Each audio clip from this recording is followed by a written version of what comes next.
제주항공 참사 이후 LCC들의 정비 수준에 대한 우려가 수면 위로 떠오르고 있습니다.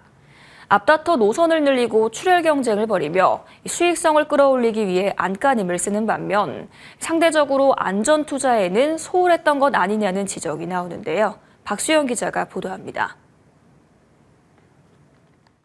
지난해 상반기 국내 항공사 가운데 항공기 정비를 이유로 지연된 항공편은 제주항공이 가장 많았습니다. 특히 엔데믹으로 항공기 운항 시간이 늘어난 2023년 이후 지연 사례가 급증한 것으로 나타났습니다.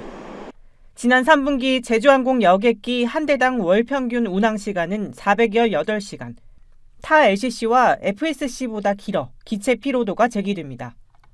제주항공만의 문제는 아닙니다. 국내 LCC들이 팬데믹으로 고꾸라진 수익성을 만회하기 위해 운항 편수를 공격적으로 늘려오는 동안 상대적으로 안전관리에는 소홀해질 수밖에 없었다는 겁니다.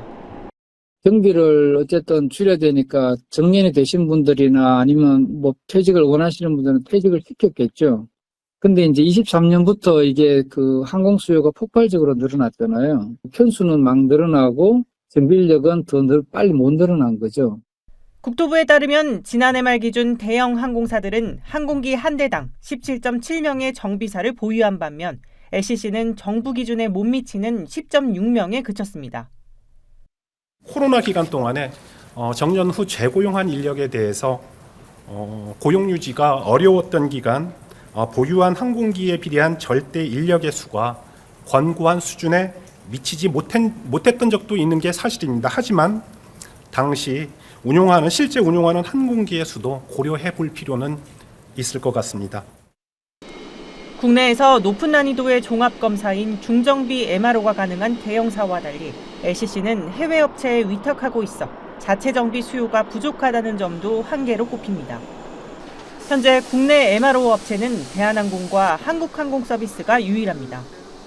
정부가 관리 감독을 강화해야 한다는 목소리가 나오는 가운데 국토부는 오는 10일까지 6개 항공사에 대한 정비 시간, 인력 등에 대한 특별 점검을 벌이고 대책을 마련하기로 했습니다.